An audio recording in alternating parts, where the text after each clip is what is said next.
کیا کبھی قبرستان سے خوشی جاری ہو سکتی ہے؟ تو موت کو یہ تھا کہ میں مسیح پر آؤں گی، بلکہ اپنے لاگے جڑے ہوتے ہیں نا دوست وغیرہ انہوں بھی دستے ہیں، ان کے اندر بھی عادت ہے رہتے ہوئے ایماندار بھی پھسل جاتے ہیں۔ پریشانی کی حالت میں بھی اگر کبھی آ جائیں تو خداوند کی شکر گزاری کرنی ہے، اس کو کہنا ہے کہ خداوند تو نے مجھے فتح سے بڑھ کر غلبہ عطا۔ آئے میرے ساتھ نکالیں مقدس پولس رسول کی معرفت لکھا گیا کرنتھس کی کلیسیا کے نام پہلا خط 15واں باب اور اس کی آیت نمبر 55۔ آج ہمارا موضوع ہوگا فاتح مسیح کے فاتح لوگ، کیونکہ اگر مسیح فاتح ہے تو پھر اس کے لوگوں کو بھی فاتح ہونا چاہیے۔ کبھی کسی نے سوچا ہے کہ کیا کبھی قبرستان سے خوشی جاری ہو سکتی ہے؟ کبھی ایسا وقت آیا ہو کہ قبرستان سے خوشی کی آوازیں، امیجنیشن کریں کہ کیا ماحول ہوتا ہے قبرستان کا۔ جب ہمارا کوئی عزیز چلا جاتا ہے، ہم قبرستان میں جاتے ہیں تو کیا کیا خیالات ہمارے ذہنوں میں بنتے ہیں۔ ہم اپنے بارے میں، اپنے عزیزوں کے بارے میں جو چلے گئے ہیں یا ابھی جو اس دنیا میں ہیں ان کے بارے میں ہمارے ذہنوں میں خیالات بننا شروع ہو جاتے ہیں۔ قبرستان کا ایسا خوف ہمیں نظر آتا ہے۔ قبرستان سے آنے والے لوگ، واپسی کی طرف آنے والے لوگ خوش ہوں۔ دنیا میں آج تک قبرستان میں لوگ دکھی جاتے ہیں اور وہاں سے دکھی واپس آتے ہیں۔ صرف ایک ہمارے مسیح کی قبر ہمیں وہاں پہ نظر آتی ہے کہ جہاں پر جانے والے لوگ، عورتیں دکھی نظر آتی ہیں، لیکن جب وہ واپس آتی ہیں تو خوشی سے، شادمانی سے بھری ہوئی ہیں۔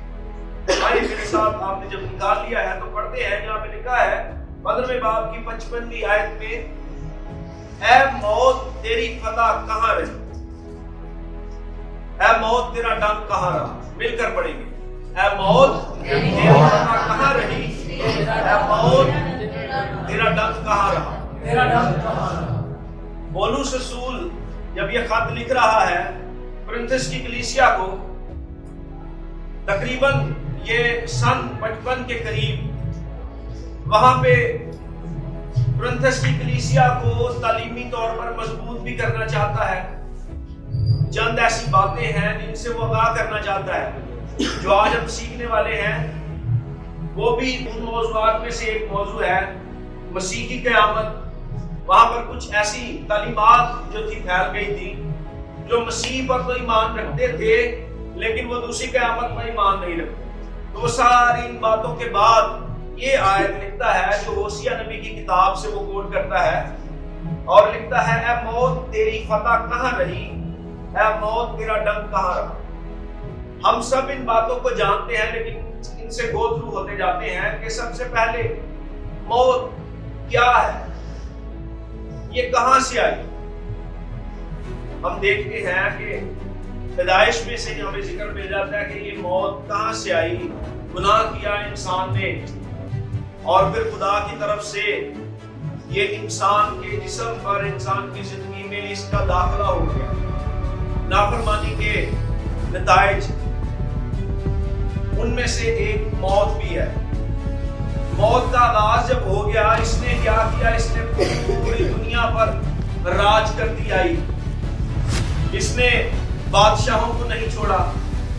اس نے ان لوگوں کو جو اپنے آپ کو سمجھتے تھے ہم امیر ہیں، اس سال ہماری زیادہ فصل ہو گئی ہے، آگے کافی برسوں تک ہم کھا پی سکتے ہیں، اس نے ان کو بھی نہیں چھوڑا۔ اس نے غریب لوگوں کو نہیں چھوڑا۔ اس نے زور آور، کمزور کسی شخص کو نہیں چھوڑا۔ یہ اس طرح سے راج کرتی آئی۔ اور جب اس کا سامنا میرے مسیح کے ساتھ ہوا، اس نے یہ سوچا کہ میں ہر ایک پر راج کرتی آئی ہوں۔ جب اس کا سامنا مسیح کے ساتھ ہوا تو پھر پولس رسول لکھنے پر مجبور ہو جاتا ہے، کہتا ہے کہ موت تیری فتح کہاں ہے؟ اس سے پہلے وہ لکھتا ہے کہ موت فتح کا لقمہ ہو گئی۔ جب موت کا مسیح کے ساتھ سامنا ہوا تو موت کو یہ تھا کہ میں مسیح پر آؤں گی تو میں نجات کے سارے منصوبے کو کینسل کر دوں۔ لیکن جب موت کا سامنا میرے اور آپ کے مسیح کے ساتھ ہوا تو ایک رائٹر کہتا ہے کہ موت کو بھی موت ہو گئی۔ ہم نے حوالہ پڑھا ہے اے موت تیری فتح کہاں رہی۔ سب سے پہلے موت کی فتح کیا تھی؟ اس نے انسان کو نا امید کر دیا۔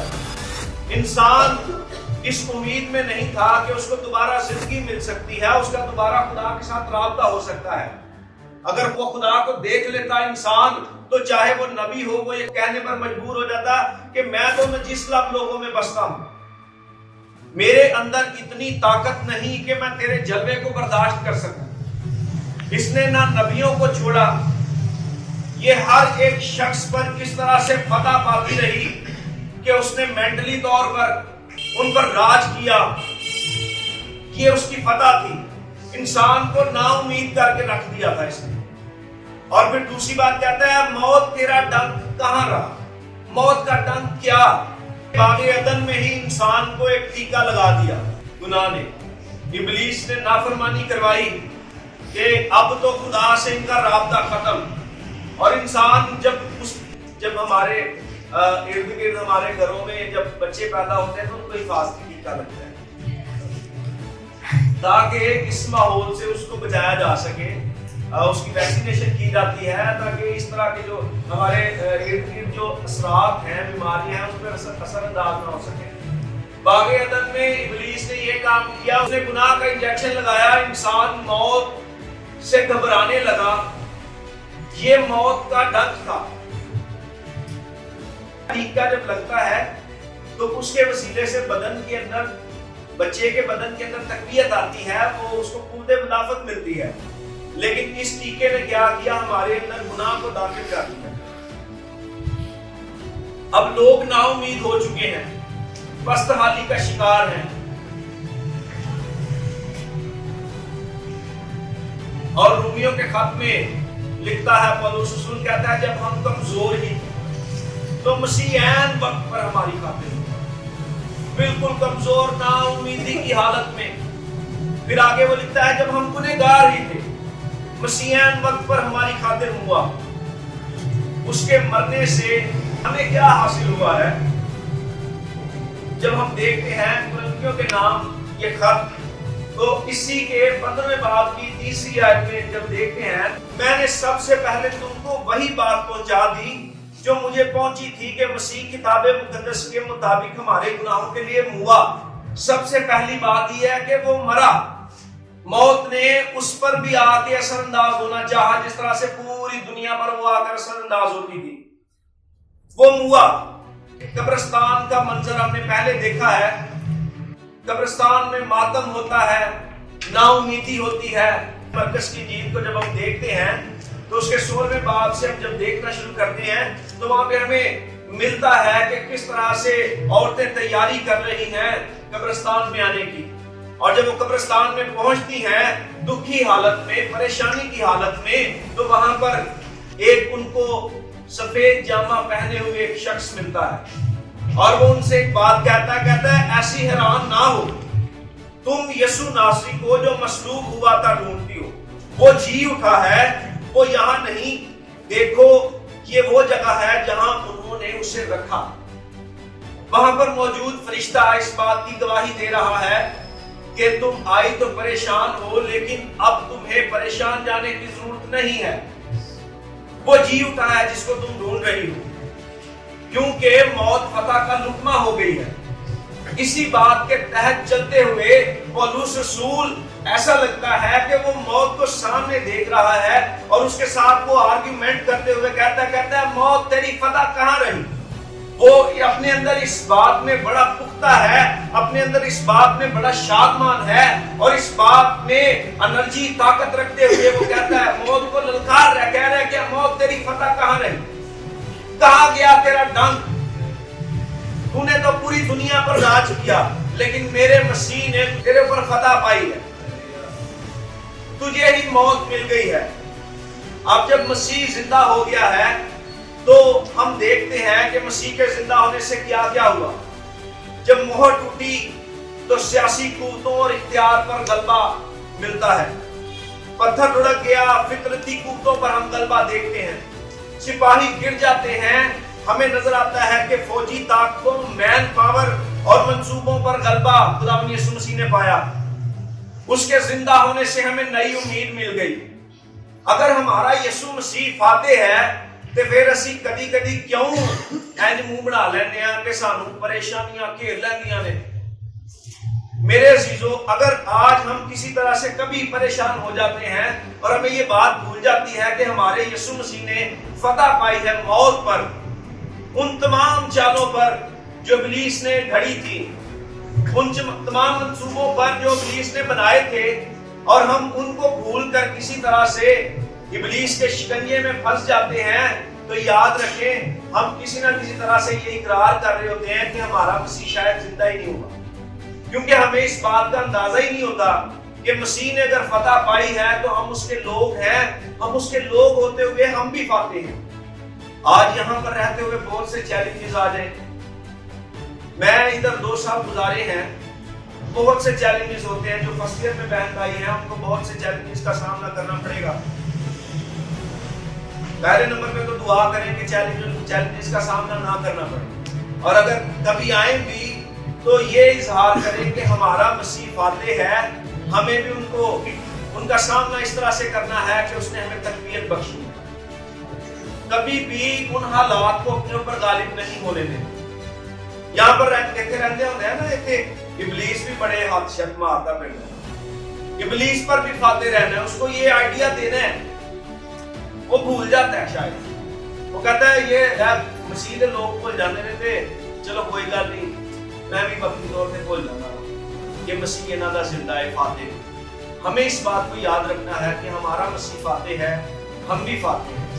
دنیا میں رہتے ہوئے، اس زندگی میں رہتے ہوئے، یہاں پر رہتے ہوئے بہت سے چیلنجز آئیں گے، روحانی طور پر، جسمانی طور پر، تعلیمی طور پر۔ ہر چیلنج کو اس طرح سے پار کرنا ہے کہ ہمارے مسیح نے ہر طرح سے فتح سے بڑھ کر غلبہ پایا۔ اس نے اس چیز کو بھی مات دے دی جس کو کوئی بھی نہیں تھا ہرا سکتا، تو پھر وہ ہمیں بھی تقویت بخشتا ہے۔ تو اگر ہمیں تقویت بخشتا ہے تو پھر ہمیں بھی ہر چیز پہ فتح پانی ہے۔ کیا کرنے؟ فتح پانی، فاتح رہنا، ڈٹ کے رہنا۔ آج سارے دن کے لیے ہمیں یہی یاد رکھنا ہے، اور نہ صرف سارے دن واسطے بلکہ آگے بھی یاد رکھنا ہے ان دنوں میں کہ کبھی بھی پریشان نہیں ہوگا۔ پریشانی کی حالت میں بھی اگر کبھی آ جائیں تو خداوند کی شکر گزاری کرنی ہے، اس کو کہنا ہے کہ خداوند تو نے مجھے فتح سے بڑھ کر غلبہ عطا کیا۔